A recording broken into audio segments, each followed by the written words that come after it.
And I think a lot of this is downstream of what I would classify as a level of cultural toxicity that exists on crypto Twitter, which is that you have to conform. And if you do something that's outside of that conformed sense of what is right, or what some group thinks is right, people will attack you. And my job as a leader is to make it so that there's psychological safety for people on Base to do new things and to experiment. Hi everyone, welcome to Unchained, your no-hype resource for all things crypto. I'm your host, Laura Shin. We are now featuring quotes from listeners on the show. Today we have comments responding to my interview with Bitwise's Matt Hogan and Falcon X's Matthew Sheffield about the market turmoil and its impact on Bitcoin. On X, Frigg says, quote, "Strong fundamentals always take time to shine. Feels like the long-term play is still very much alive." Also on X, Amin Cad writes, "The real question is, when does Ethereum begin to fulfill its potential?" To have your comment featured, write a review of the podcast overall, or leave a comment on our video on YouTube, X, or Farcaster. This is the April 18th, 2025 episode of Unchained. Bitkey is the Bitcoin wallet from the team behind Square and Cash App. It's the first 2 of 3 multi-sig hardware wallet with recovery tools that replace the need for a seed phrase.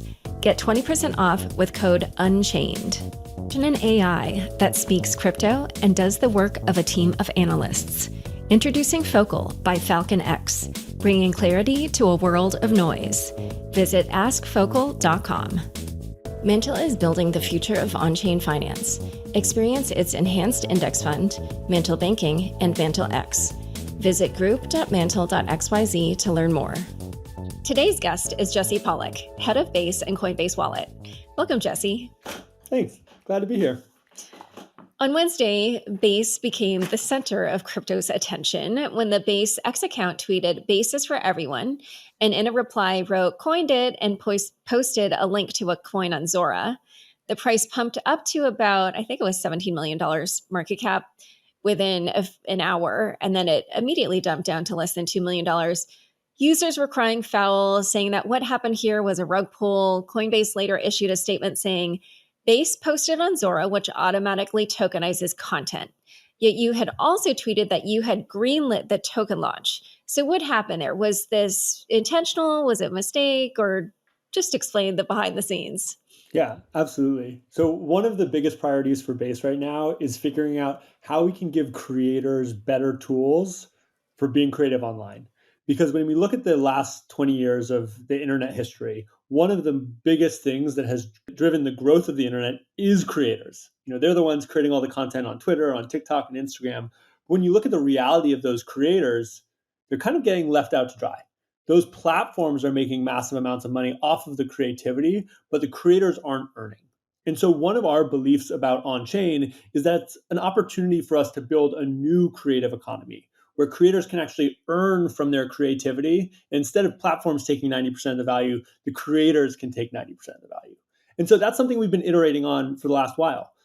We've been using Zora and other creative platforms for the last 2 years since the beginning of Base to figure out what's a model both for brands and individual creators that actually works. You might remember when Base launched the testnet, we did the Base introduced NFT. At the time, that was the biggest NFT that ever had been on chain. 400,000 people collected it. And so it's been 2 years of iterating and experimenting and trying to figure out how this system is actually going to work for creators. And through that iteration and experimentation, what we've seen is that the systems that we've been iterating through haven't been perfect, and there's always opportunity to improve them. And one of the big learnings has been that coins, the simplest form of tokenizing something on chain, is actually a really, really powerful tool for capturing the value of content and capturing the value of creativity and letting creators own that. And this has been led by, Pump. It's been led by Zora. And over the last 6 weeks, Zora actually shifted their entire platform. So instead of creating an NFT every time you post, you create a coin every time you post. And we think that's good. We think that's normal. We think that there's a big stigma around coins because people have done bad things with them historically, but that really, it's just another piece of technology that can help creators earn more money. And so over the last 5 weeks, I've been creating on Zora. I've created a ton of different content. All of them have been coins. I've been sharing all of my thinking about why I'm doing that, about what that looks like, about what the impact is for me and for other creators. And yesterday we took the next step, which is that if I'm going to lead the way and kind of break that seal, we also need brands to do it. And Base is the biggest crypto native brand that's doing on-chain native marketing. And so that's exactly what we're going to do. We're going to coin content because we believe that every brand should be coining their content. Every creator should be coining their content because that's the best way for creators to get their creativity valued in the open market and then actually capture that creativity and let them earn more so that they can have a better livelihood.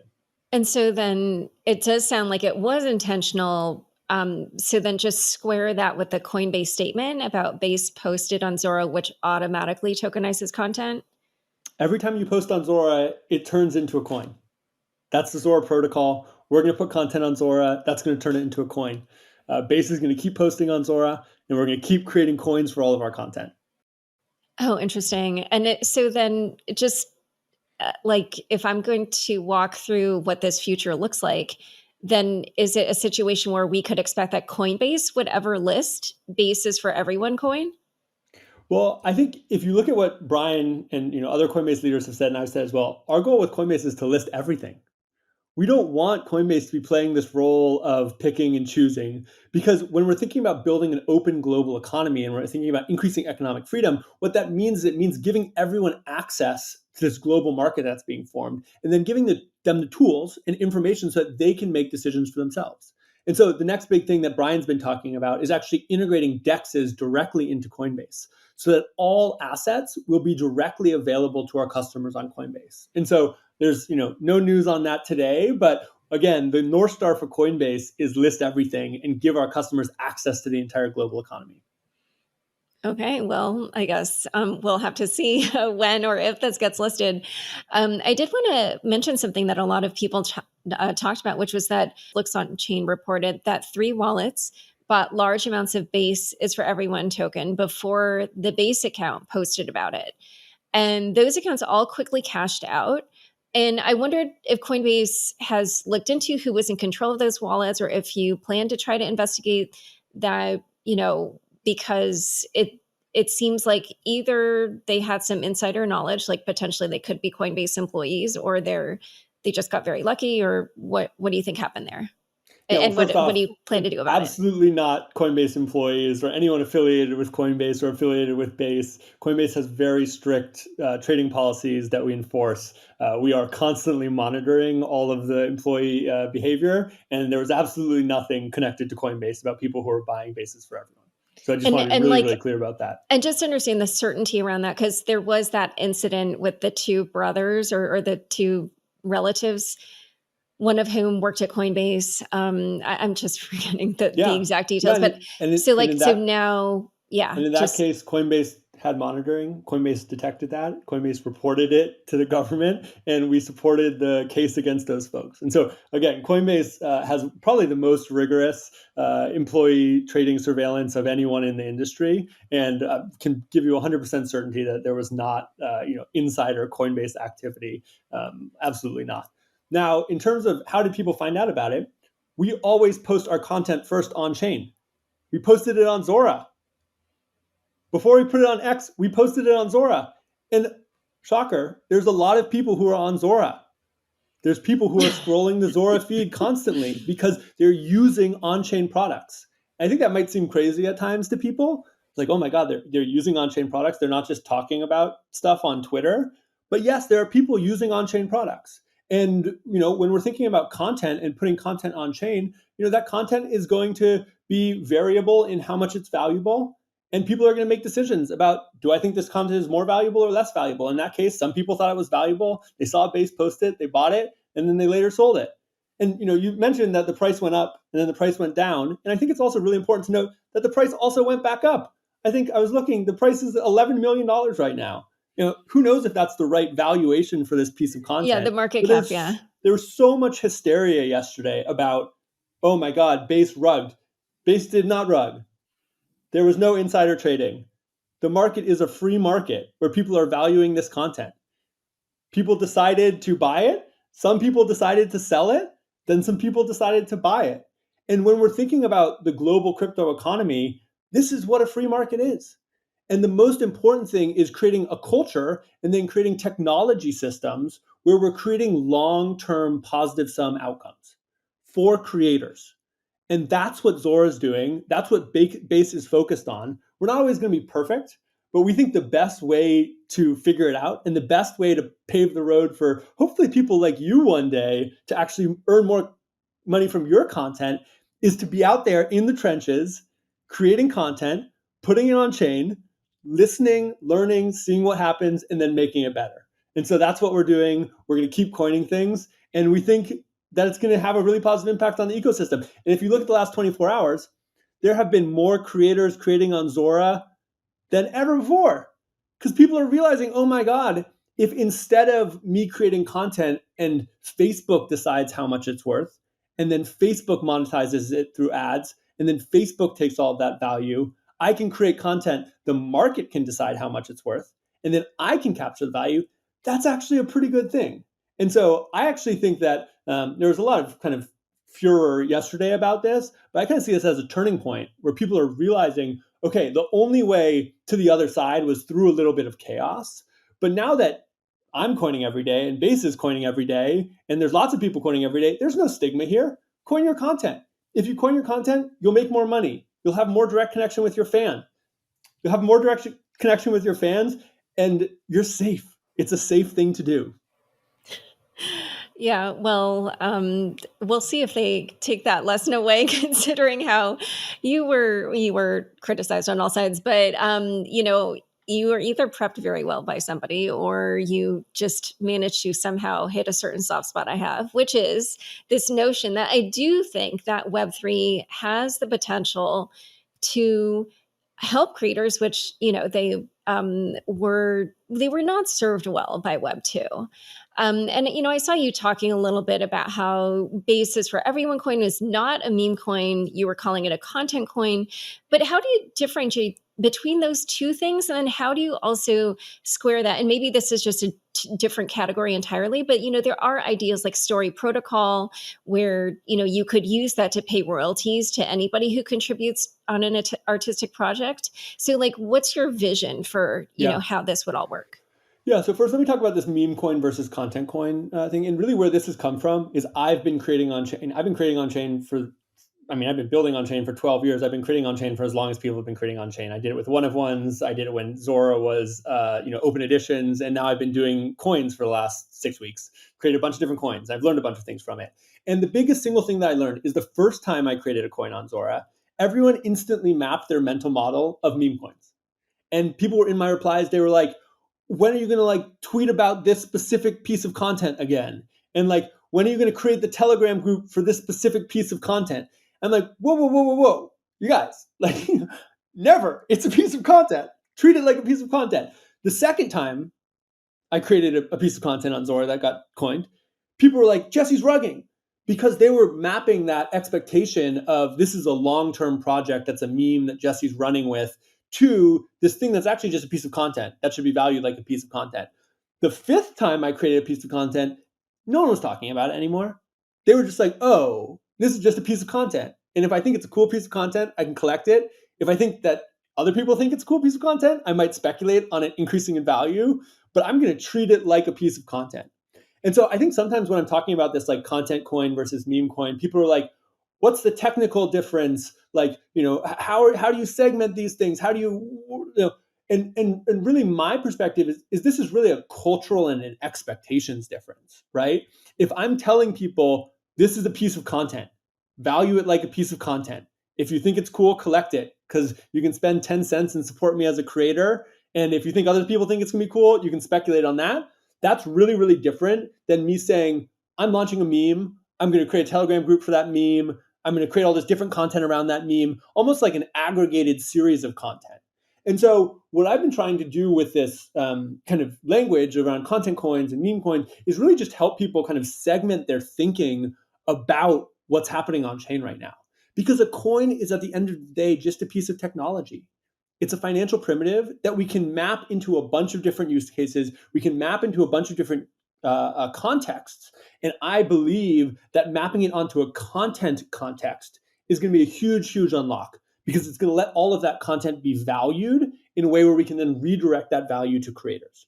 So that's the first thing. Now, the second thing on your question around story and IP, I think a lot of this goes to the question of in this future, then let's just imagine for a second, where all content is tokenized, what does the value accrual system look like? And is it built on the historical model of value accrual, which is really IP driven and kind of legal driven, where it's like, I have a right to use this content and that right gives me access to revenue? Or is it something new?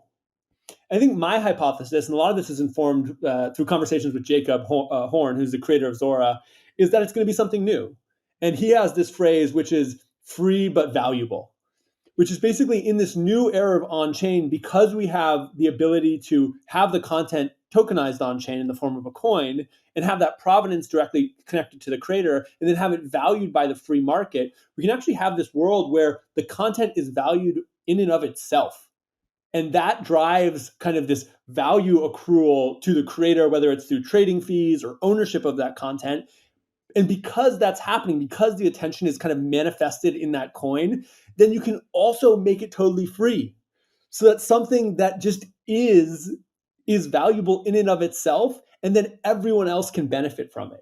And it's kind of turning the world on its head. But if you look at the history of crypto, you look at CCO, like Creative Commons, like that's been at the core of crypto. There's always been this idea that if we let things be free, they will proliferate more. And as a result of them proliferating more, the value will accrue back in some way. And I think what we're realizing with coins and content and all that stuff is the way it accrues is through attention. And when there's attention, there's some segment of people who think it's cool to own a small part of it just because. And that is an economic engine that can then drive value and can drive value capture for a creator. Mantle is revolutionizing its on-chain financial hub. Powered by a $4 billion treasury and proven products like Mantle Network and METH protocol, Mantle is launching 3 innovation pillars: Enhanced Index Fund for optimized crypto exposure, Mantle Banking for blockchain-powered banking, and Mantle X for AI-driven innovation. Experience the future of finance with Mantle, and follow Mantle on X to stay tuned. BitKey is the only Bitcoin wallet on Time Magazine's Best Inventions list of 2024.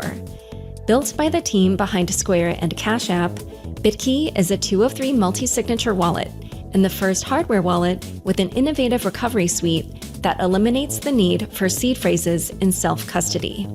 Their new inheritance feature means BitKey's not just the easiest way to self-custody your Bitcoin, it's the easiest way to ensure it ends up in the hands of loved ones when it's time for it to leave yours.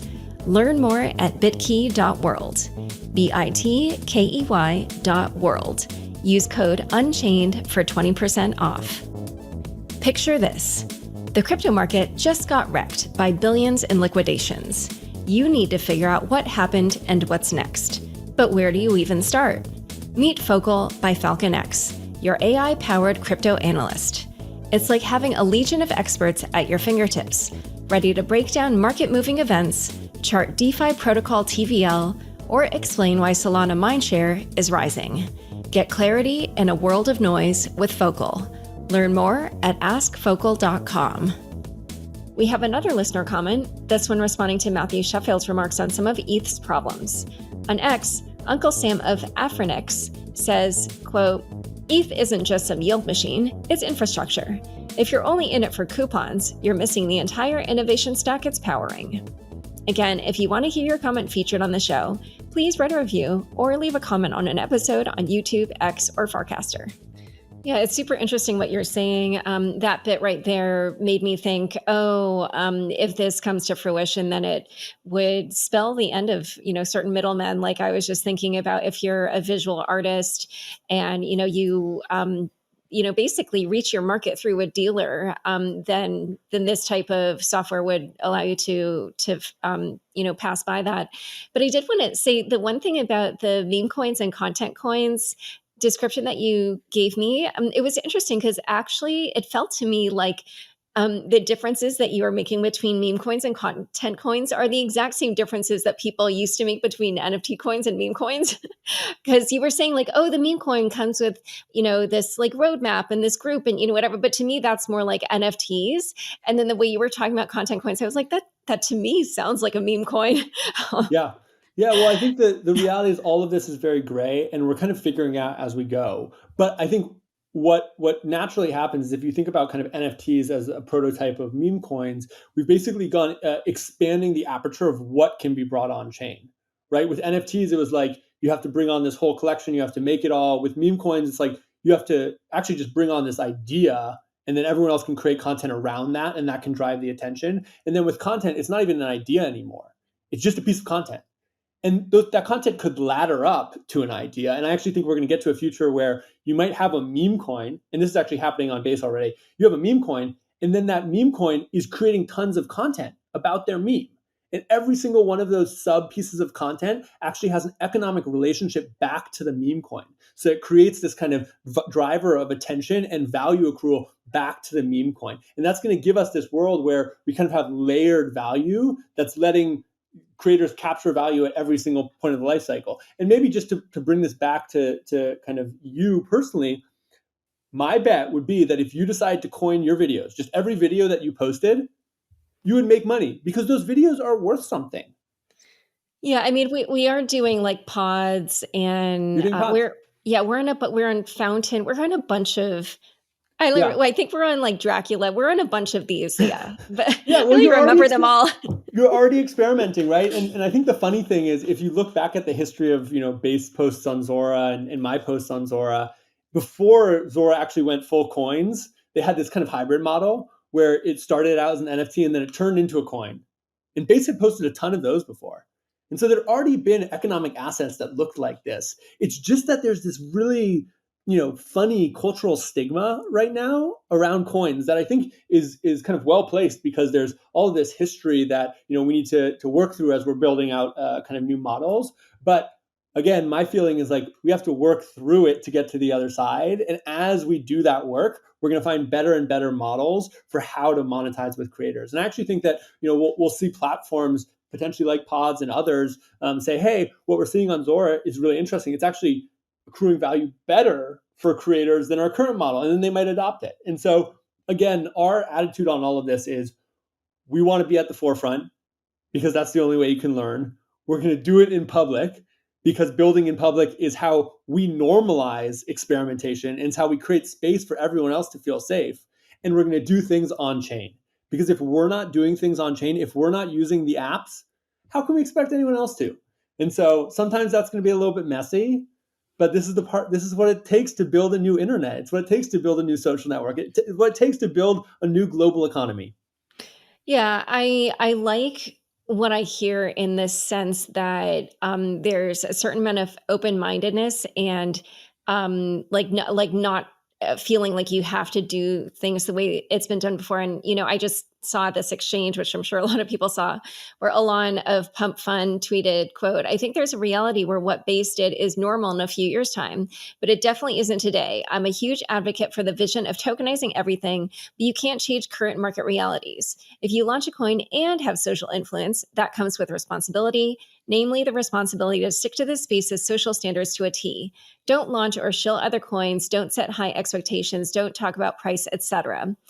And you respond, and he also said these standards aren't dictated by him or Pump Fund or by Coinbase or anybody, but by the users. And then you responded, "Next time, I will definitely make sure to conform to the prescribed Pump.Fund trench standards for how to correctly use internet capital markets." And so, that reflects this attitude you talked about. But I did want to ask because, as we mentioned, so this moment in time where you have been the punching bag on a crypto Twitter for the last 24 hours, it feels like, we've seen this before. There has been other times when the crypto community has derided, for instance, your videos when you ask people if they'd like to make money to get on chain. And I just wondered if what people are picking up on there is that it feels more top down, or it feels more like you're trying to create activity, whereas crypto historically has been more of like a grassroots phenomenon, more decentralized. And so I wonder just like how you think about how a more centralized entity like Base or Coinbase participates in this world that's trying to move toward a more decentralized world. Yeah. And first off, let me just address the Alon tweet in my reply. I just think it's kind of funny. Like if you would have asked 6 months ago, Alon, how do you feel about, people in Ethereum or somewhere else telling you that pumped up fun is wrong? He would have been like, that's the most ridiculous thing in the world. And now here he is, and I'm saying, hey, we can do something slightly different. He's like, no, no, no. You have to follow the rules that are set by the pump.fun trenches, or else. I mean, like, come on. We talk about internet capital markets. We're talking about free markets. We're talking about open global economy. And we're talking about a reality where there's less than 1% of the world on chain. Do we really think that if we follow the rules that the pump.fun user base has set, we're going to bring a billion people on chain? I'm sorry, like I don't buy it.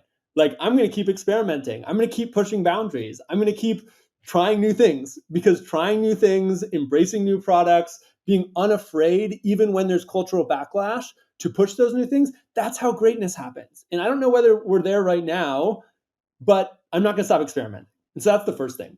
Now, the second thing is, do I think that the reaction that people have to me is as a result of some centralization or some top down?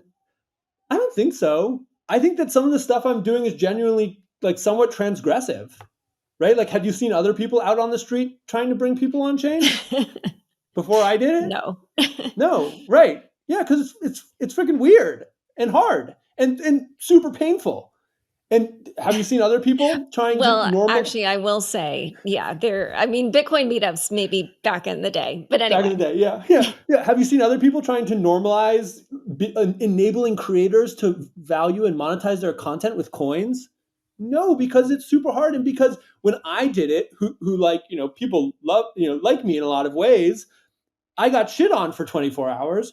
How could an everyday creator do it? There's no psychological safety there. And I think a lot of this is downstream of what I would classify as a level of cultural toxicity that exists on crypto Twitter, which is that you have to conform. And if you do something that's outside of that conformed sense of what is right, or what some group thinks is right, people will attack you. And my job as a leader is to make it so that there's psychological safety for people on base to do new things and to experiment. Because if people do not have psychological safety to do new things and experiment, even if I disagree with it, even if crypto disagrees with it, we are not going to make any progress. And so I'm happy to get shit on for 24 hours. I'm happy to be the punching bag. That's the best thing ever. Because if me being the punching bag makes it so that there's 1 or 5 or 10 or 100 more creators who feel the safety to do something new, it's all worth it. And when you look at the data, and people will look at the data from the last 24 hours, what you will see is that as a result of me coining some stuff on Twitter and posting about it, and the crypto Twitter attacking me, hundreds and thousands of new creators have experimented with a new economic primitive and a new platform. And some of them will not like it, but my guess is that a lot of them will like it. And a lot of them will realize, oh my God, this lets me earn more money. This lets me feel more valued. This lets me connect more directly with my fans and my community. And then they're going to stick around. And they're going to be the ones who get to benefit from this new global economy that we're building. So I don't think it's about centralization. I think it's about, we need to get comfortable with trying new things. And that's a little bit of a process that all of us need to work through. Yeah, I totally get it. Trying to change people can be challenging. Well, Jesse, I so appreciate that you came on the show, especially at a time when people were, throwing eggs and whatnot at you online. Yeah, of course. Yeah, otherwise it's been such a pleasure having you on Unchained. Awesome. Thanks so much, Laura. Appreciate you.